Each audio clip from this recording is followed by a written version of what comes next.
Okay, I'm going to be refuting Kristen's claim that the justice system in America incarcerates unnecessarily and fails to rehabilitate former inmates. I am going to refute her major claim and also point out the flaws in her argument.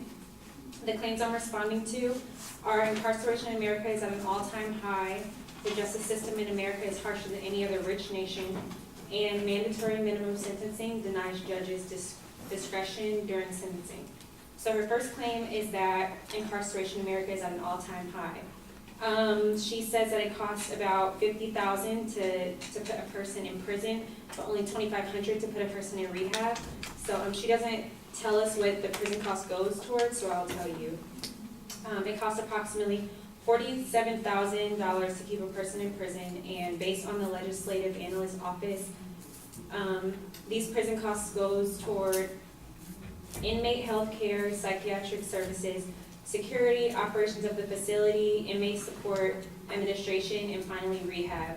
So rehab is included in the prison cost. So felons convicted of drug charges do not need to bypass prison just to go to rehab. Not only do convicted felons get the luxury of going to prison because of breaking the law, they get to serve their time because of breaking the law that everybody in America has to abide by. Also, she's kind of assuming that every person with a drug charge is a drug addict, when we know that most of the people with drug charges are people that sell drugs. So some of the people that sell drugs don't do the drugs themselves. So why would you assume they just need to go to rehab and not go to prison and serve their time? And note that this secondary claim is that incarceration in America is at an all-time high. She kind of fails to explain how. She kind of just says that instead of going to prison, prisoners should go to rehab. Her second claim is that the justice system in America is harsher than any other rich nation. In this entire claim, Kristen only gives 1 point supporting her claim. She says that there are more inmates in America than Japan, China, and Great Britain combined, but she's not giving any specific numbers or background information on that statement. I also think that the word harsher needs definition. Just because we have more people in prison doesn't mean that our system is more harsh. That could simply mean that our crime rates are up. Our system can be just fine. We can be putting people in prison for a good reason. Her third claim is that mandatory minimum sentencing denies judges discretion during sentences. So Kristen tells us that the judges are no longer able to choose things based on their own personal beliefs. So I think that we all know that. I don't think judges are even supposed to sentence people based on their own personal beliefs. It's supposed to be based on the evidence. I think we all heard like a reasonable doubt based on the evidence. So I don't think that judges are supposed to choose sentences based on their own personal beliefs. That would be biased. Also, it has also been a rule in law that judges can go back in their yearbooks and decide a ruling based on the similar cases in previous years. Kristen says that it's wrong that inmates are being treated as equals because similar cases are being treated the same. But based on the United States Sentencing Commission, there were more than 80,000 criminal cases in the year 2011. So I think that if the cases are exactly the same, why not try the people exactly the same? There's no time. We have 80,000 cases per year. There's no time to treat every single individual case exactly the same. In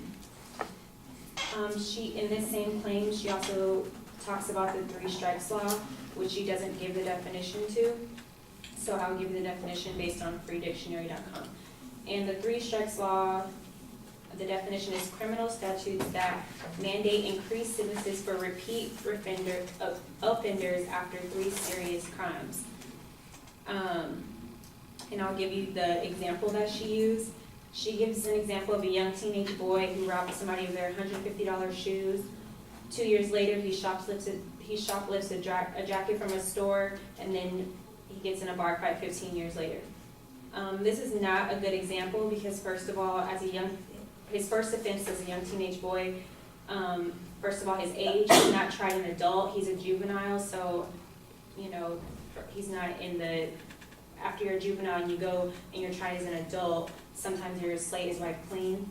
And $150 shoes, this price is not a felony, it's a petty theft, it's a misdemeanor. I got this information from felonyguide.com. 2 years later, he shoplifts a jacket from a store. 2 years later, is he still a teenager? Is he still in the juvenile system? This is also not a felony. That means that every teenager who shoplifts, which, I mean, half of us in high school shoplifted something from a store, that would mean like we're all committing a felony. Bar fight 15 years later, it's just not an adequate example. We don't know the case. Is this a misdemeanor? Is this a felony? Did he kill somebody? Was this battery, assault? We just don't know the case. So this is not a definition of, or an example of the three strikes law. An example of somebody getting tried because of the three strikes law would be like repeat offenders of rape, murder, organized crime, armed robbery, things like that. So I don't think that her definition was a good one. She also again brings up inmates locked up for drug charges. She talks about drugs all throughout her speech, and I think it's repetitive and it only needs to be brought up once. Finally, she states a quote by Dave Paul, who's a corrections officer from Milwaukee, and he says that, imagine a law enforcement officer trying to arrest a twice convicted felon who has nothing to lose by using any means necessary to escape.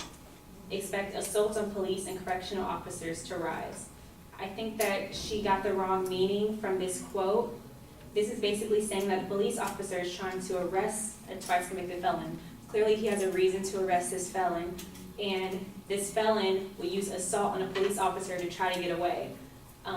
So I think that she kind of just missed the meaning of it, and she thought that, I don't know, that the quote was the police officer trying to use the injustice system. I'm not sure. So in conclusion, I do think that the justice system in America necessarily incarcerates prisoners, and they follow a system that works, and it keeps convicted felons off of the streets. Thank you.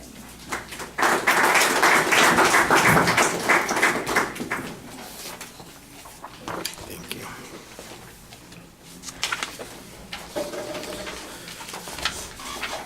Okay, the structural stuff is all good. On the first point, you had an interesting piece of information that talked about how rehab is included in the cost of the prisons. One of the things that I think might have been interesting to see is how many prisoners take advantage of rehab. Is rehab in prison any more effective or less effective than you get outside? If it was more effective, because let's face it, they are also unlikely to have access to drugs in prison. Well, I don't know, less likely. I won't say unlikely, but less likely to have drugs when they are in prison. Then maybe it has a greater chance of success. So if you want to do that comparison, I think you could maybe make that argument. The other thing is that there's not really an explanation of, there's an assertion on your part that says that all the drug guys are users as opposed to doing it for commercial purposes, and I think that that's a good challenge to make there. Rehab probably isn't going to get somebody out of the business of selling drugs. It might get them out of using the drugs, but is it going to get them out of the business of selling the drugs? But that's an assertion on your part. If you had any evidence on that, it would have been a little bit stronger point. The comparison to the other nations, I think you did some good presses on this, challenging the evidence. All of the presses that you presented here are things that you could have said immediately after the person spoke. It's not like you went out and did some research on it or found any additional information excuse me, on those points. And then the sentencing discretion issue, I think you do kind of get caught up in a value argument here about what's the right thing for the judge to do, what are judges supposed to do. I think if you look back at the history a little bit, you'll see the reason that the three strikes law was put into place was because judges did have discretion, and they were allowing people that should not have been released or should not have had access to lower sentences or probation or rehab or any of those kinds of things. They were allowing them to have that, and that's why we got those kinds of crimes that occurred that created the whole three strikes thing. And you just go back and say when judges did have discretion, they abused it, they made significant mistakes, and that's why we've gone this particular direction. I think that would have been a reasonable argument to make. All right, thank you.